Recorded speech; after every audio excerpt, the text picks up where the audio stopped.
வணக்கம். ஒரு சந்தோஷமான விஷயந்தான். சிறகடிக்க ஆசைக்கு பிறகு ஒரு புது சீரியல் பண்ணிக்கிட்டு இருக்கிறேன்.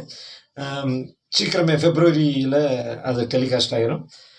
என்ன விஷயம்னா, சிறகடிக்க ஆசை வந்து குத்தம்பாக்கத்தில சீன் எடுத்துக்கிட்டு இருக்கும்போது, என்ன ஒரு கம்பெனிலேருந்து கூப்பிட்டாங்க. போன வருஷம். அப்போ வந்து என்னன்னா, ஒரு 2 நாள் டேட் வேணும். ஒரு கெஸ்ட் ரோல் தான் அப்டின்னாங்க. நீங்க பண்ணுவீங்களா? அப்படின்னு கேட்டாங்க. பரவாயில்லையே 2 நாள் இல்ல. 2 நாள் இல்லங்க. 1 நாள்னா கூட பண்ணுவேன். ஏன்னா, குத்தம்பாக்கத்தில சீன் போயிட்டு இருக்கு. 1 நாள் தான் கேப் இருக்கு. நான் வேணா 1 நாள் வந்து பண்றேன் அப்படின்னா, சரி வாங்க வந்து பண்ணுங்க அப்படின்னாங்க. ஒரே 1 நாள்ல நடிச்சேன் ஒரு சீரியல்ல. அந்த சீரியல் டைரக்டர் தான் இப்ப புது சீரியல் ஒண்ணு பண்றாங்க. அந்த சீரியல் அந்த டைரக்டர் என்ன சொன்னாருன்னா, இந்த சீரியல்ல இந்த கேரக்டர் ஹீரோ கூட விட்டா ஒரு கேரக்டர் வருது.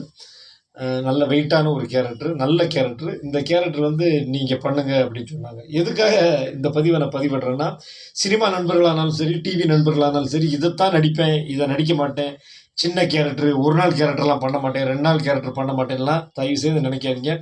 எப்ப உங்களுக்கு வாய்ப்பு எப்படி வரும்னே தெரியாது. அதனால கிடைச்ச வாய்ப்பு சினிமாவா இருந்தாலும், டிவியா இருந்தாலும், யூடியூபா இருந்தாலும், ஷார்ட் ஃபிலிமா இருந்தாலும் நல்ல விதமா பயன்படுத்திக்கங்க. உங்களோட உழைப்பு என்னைக்குமே வீண் போகாது. தொழில டெடிகேஷனோட ஆத்மார்த்தமா பண்ணா கண்டிப்பா வெற்றி அடையலாங்கிறதுக்கு நிறைய பேர் உதாரணம்.